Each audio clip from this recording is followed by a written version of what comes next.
So tonight's evening is called the Evening with the Sommelier. Uh-oh. So I have to ask the question, how did you get started? What made you want to become a sommelier?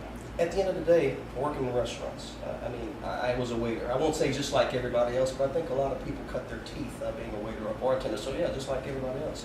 I was a waiter, but at the end of the day, I always found a way to have the highest appetizer sales, the highest entree sales, the highest dessert sales, at the same time having the highest wine sales.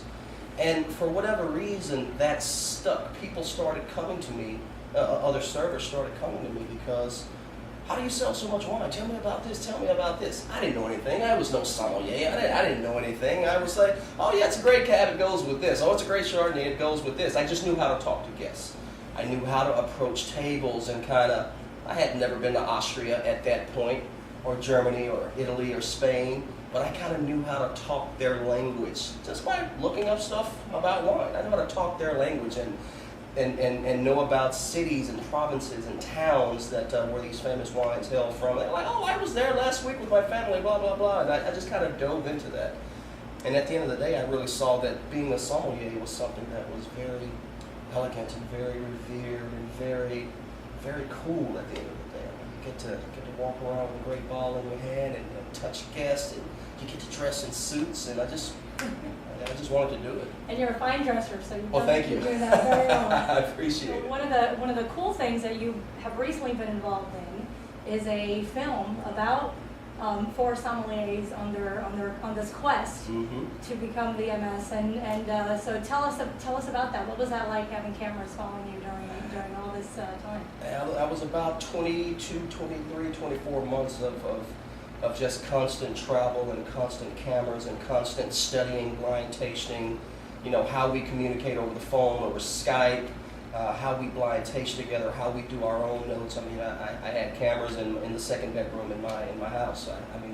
My wife would go and wake the film guy up to say, okay, my husband's probably going to be rolling over in the next 15, 20 minutes, get everything ready. And they would literally follow me, everything I did. Everything I did. So I definitely don't want to call it reality TV because it's not today's reality TV. Yes, it's reality, but not today's reality TV. It's really a testament of what our daily regime was and is, and what we go through and how we prepare for the day. How did you get involved with the film? You know what? The four of us that are in the film, we're a tight-knit group.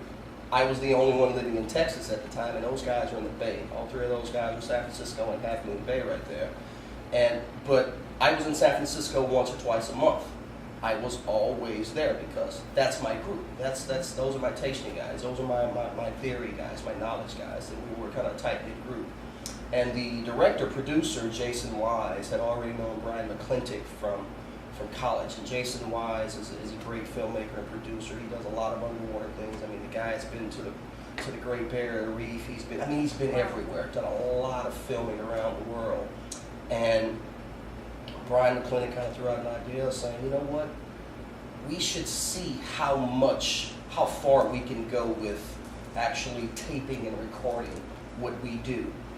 And after probably about a year of talk about it, the higher-ups and the quartermaster sommeliers and the guild of sommeliers, after a long time of back and forth, they approved it to a certain extent. There's only so much you can see when it comes time to real examination or the real process behind closed doors. Only so much. But Brian McClintock and Dustin Wilson were roommates in San Francisco. Ian Cobble, just down the road at Ritz-Carlton Half Moon Bay. We were always on Brian and Dustin's couch. Like I say, I flew in twice a month. I was always on the couch. And I guess it was really just kind of natural for the four of us to be together. And also, Ian Cobble and I, in 2008, Wine and Spirits named us Best New Sommeliers in America. Dustin Wilson, the next year, 2009, one of the Best New Sommeliers in America. So we were, like I say, we were a tight-knit group, and thankfully our peers thought great of us. And I guess it was just really natural for us to kind of be in the same clique together for this film. That's very cool. It's nice to see that inner working. Not a lot of people get to see that process and how difficult it is to do what you do and to achieve that. To achieve that.